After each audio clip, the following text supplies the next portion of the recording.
انہوں نے اس میں کچھ اور مشورے دے دیے.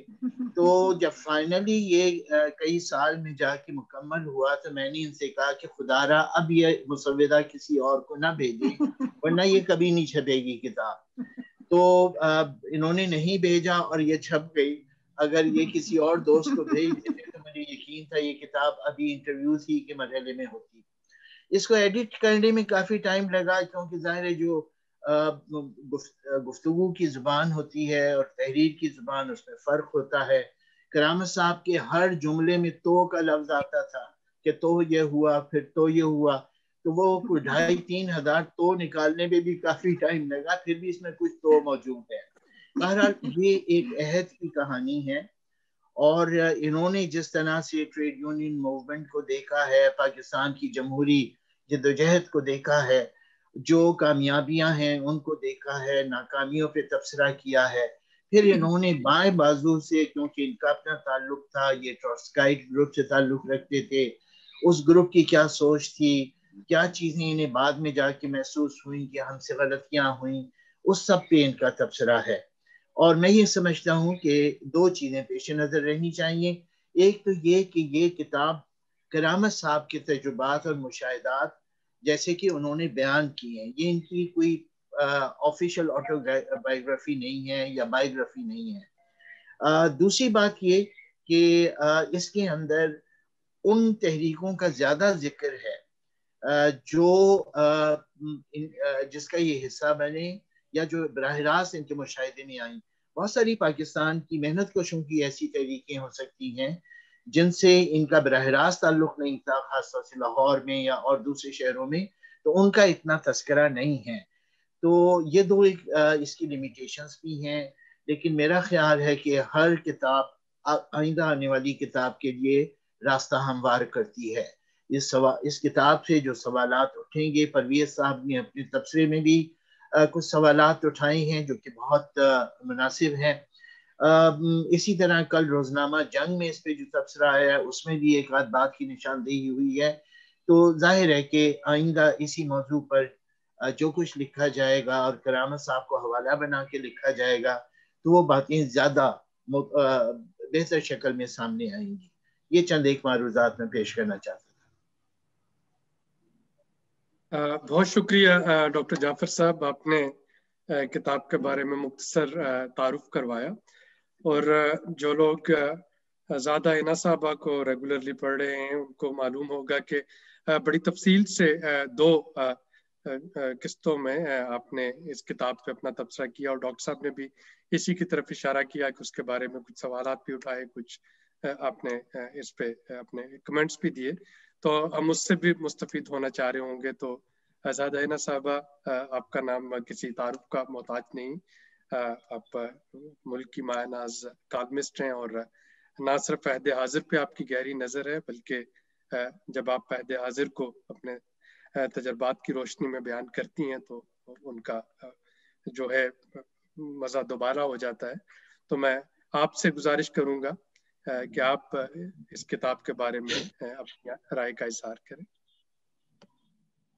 کتاب جب میرے پاس آئی تو میرا نہیں خیال تھا کہ یہ اتنی دلچسپ ہوگی, کیونکہ یہ کرامت جو ہیں ایک مزدور تھے اور پھر مزدور رہنما کے طور پہ ابھرے اور پھر اب تو یہ دانشور ہیں.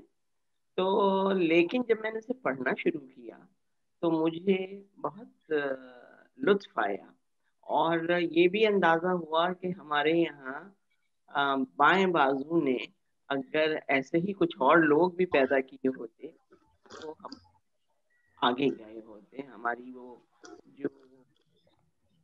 جو کمیاں تھیں وہ نہ ہوتی. یہ جو کتاب ہے اس کو پڑھتے ہوئے مجھے مستقل ایک گھسا پٹا مصرع یاد آتا رہا کہ مزدور کے ماتھے پر محنت کا پسینہ ہے. تو کرامت نے جو زندگی گزاری, جو شروع کی انہوں نے ملتان سے, اور جسے کہنا چاہیے دیہی پنجاب سے, وہ پھر کس طرح کراچی تک آئے اور جگہوں تک گئے, اور پھر اس کے بعد یہ یورپ اور دوسرے ملکوں میں گئے. ہندوستان میں ان کا بڑا چرچا رہا. تو یہ کتاب بہت ہی میرا خیال ہے کہ نئی نسل کے لیے یہ چراغ راہ ہے. اس کی وجہ یہ ہے کہ ہمارے یہاں نئی نسل کو وہ کتابیں نہیں ملتی جو ملنی چاہیے، جو انہیں پڑھنی چاہیے، جو انہیں دیکھنی چاہیے. اور یہ سمجھنا چاہیے کہ ایک شخص جو 70 برس کی عمر میں کہیں پہنچا ہے تو وہ کیوں پہنچا ہے، اس نے کیا کچھ کیا ہے کہ وہ وہاں تک پہنچ پایا، اور اس میں کتنے جسے کہنا چاہیے کتنی جدوجہد ہے. مثال کے طور پہ یہ 60s میں، میرا خیال ہے 62 کا سن تھا، جب یہاں سے کراچی سے کچھ اسٹوڈنٹس لیڈر نکالے گئے تھے، در بدر ہو رہے تھے، وہ یہاں گئے وہاں گئے، لیکن کوئی بھی انتظامیہ انہیں رہنے دینے کے لیے تیار نہیں تھی. پھر وہ ملتان پہنچے، وہاں جا کر انہیں کرامت صاحب مل گئے. اچھا، کرامت ظاہر ہے اس وقت نوجوان تھے، اور انہوں نے ان سے بہت انسپائر ہوئے، ان طالب علم رہنماؤں سے. اور جب ان لوگوں نے کہا کہ بھائی ہم تو مارے پھر رہے ہیں، ہمیں کہیں تو ٹکنے کا موقع فراہم کرو، تو یہ حالانکہ خود بھی اس وقت ایک اسٹوڈنٹ تھے، اور زندگی کی جو درسگاہ ہوتی ہے وہ سب سے بڑی درسگاہ ہوتی ہے، اور یہ اس کے طالب علم تھے کرامت. اور پھر کرامت نے جس طرح قصور گردیزی صاحب اور دیگر لوگوں سے مل کے ان لوگوں کو کچھ دنوں کے لیے ملتان میں ٹکنے کا موقع فراہم کیا، وہ بہت جسے کہنا چاہیے وہ بہت چشم کشا ہے. اور اس سے ان کی قائدانہ صلاحیتوں کا بھی اندازہ ہوتا ہے جو ان میں اس وقت ہی پیدا ہو چکی تھیں کرامت کے اندر. اور یہ جو پوری کتاب ہے یہ پڑھنے سے تعلق رکھتی ہے. یہ وہ ہے نا کہ سرسری کی کوئی بات نہیں ہے اس میں کی گئی ہے، اور ڈاکٹر جعفر نے اس پہ بہت محنت کی ہے، ان سے سوالات کیے، ان کے جوابات سنے، پھر ان جوابات کو جس طرح انہوں نے مرتب کیا، وہ کمال کی بات ہے. اور یہ جو کتاب ہے یہ اس کا حق تو یہ تھا کہ یہ کسی آڈیٹوریم میں، کسی جلسہ گاہ میں اس کا افتتاح ہوتا ہے، اس سے مطلب ہم اس کے بارے میں کچھ کہتے، کچھ اور لوگ کچھ کہتے. سب سے اہم بات یہ ہے کہ نوجوان اس کے بارے میں سنتے، لیکن اب کورونا نے جو ہے نا ہم سب کو مار رکھا ہے. تو وہی مات جو ہے نا ہمیں اس کتاب کے سلسلے میں بھی ہوئی، لیکن کتاب میں جو باتیں کی گئی ہیں وہ ایسی نہیں ہیں کہ جنہیں سرسری طور پر جن سے گزرا جائے. اور میرے خیال میں، بلکہ ناچیز خیال میں، اس کتاب کا بہت چرچا ہونا چاہیے. اور جب مجھے یہ کتاب ملی تھی اور میں نے اس پر لکھا، تو میں نے اس پر اسی لیے 2 کالم میں لکھا، کیونکہ میں نے ان کو صرف اس کتاب میں نہیں، میں نے ان کو یوں بھی دیکھا، میں نے ان کو بنگلہ دیش میں بھی دیکھا، میں نے ان کو ہندوستان میں بھی دیکھا، میں نے ان کو یورپ میں بھی دیکھا، اور ہر جگہ یہ مجھے نہایت منکسر آج اور ایک ایسے انسان نظر آئے جو ہر لمحہ سیکھتا ہے اور لوگوں پر اس کی دھونس نہیں جماتا. کیونکہ ہمارے یہاں تو یہ بڑی مشکل ہے نا کہ آپ 35 برس کے ہوئے اور اس کے بعد آپ جو ہے نا چل پڑے اور بڑے دانشور ہو گئے آپ. لیکن ان میں کرامت میں یہ بات نہیں ہے. وہ کرامت ایک بہت ذمہ دار اور بہت جسے کہنا چاہیے سکھانے والے انسان ہیں، اور چونکہ یہ سیکھتے ہیں اسی لیے یہ سکھاتے ہیں. ان کا اور جس طرح نرملا دیشپانڈے کا دیدی جن کو ہم سب لوگ کہتے تھے جو گہری وابستگی تھی، اور اس کو جس طرح یہ لے کے چلے. حد یہ ہے کہ نرملا دیدی نے یہ وصیت بھی کی کہ بھائی جب میں چلی جاؤں تو میری راکھ دونوں ملکوں میں بہائی جائے. چنانچہ وہ راکھ ان کے پاس بھی آئی، یہ گئے اور انہوں نے جا کے اس کو دریا کے سپرد کیا. تو یہ بڑی بات ہوتی ہے کہ ایک شخص جو دوسرے ملک کا ہے اور وہ آپ پر اتنا اعتبار کرے، اور آپ نے اس کے دل میں اتنی